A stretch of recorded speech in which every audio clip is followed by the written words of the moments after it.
ali nekih stvari ima što ne govore se svima, što se samo nekom šapnu, ti znaš.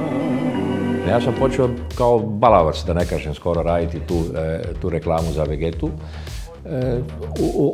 Od začina koje su onda bili, govorimo sad recimo u regiji ili bolje rečeno u nekadašnjoj Jugoslaviji, jedini začin je bio Vegeta, koji je bio idealan, pa i danas ga koriste, na kraju podaci pokazuju koliko je ta Vegeta u svijetu prisutna, prodane su licence, ona se proizvodi od Turske, ne znam, Poljske, ja ne znam gdje sve ne, i to je jedan enorman izvoz tog proizvoda, prihvaćen u svijetu.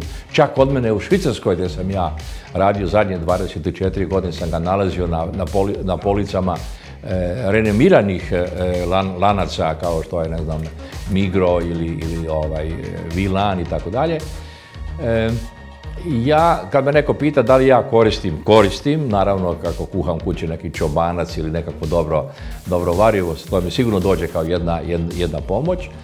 Imate drugih industrija koje su se fantastično etablirale na tom području, recimo Kotani, na primjer, ima fantastične začine koji su nam jednostavno i potrebni. Evo, danas sam na ovom našem ovdje radionici pokazivao neke začine koje smo koristili.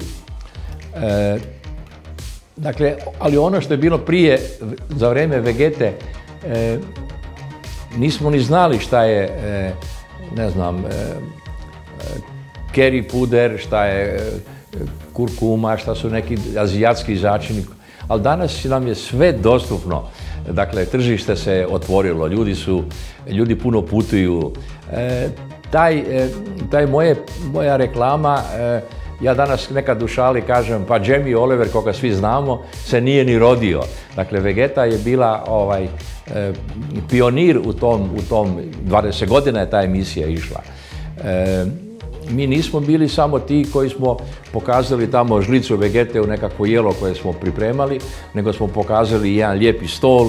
Dakle, malo smo domaćice naše učili, neću reći kulturu stola, kako se jelo servira, kako se dekorira, pa pratili smo, ne kažem, sezone, sve vrste namirnica. Svake godine je bila neka nova tema, a danas nema televizije koja nema svoj program kuhanja i to je postalo prosto jedan sport.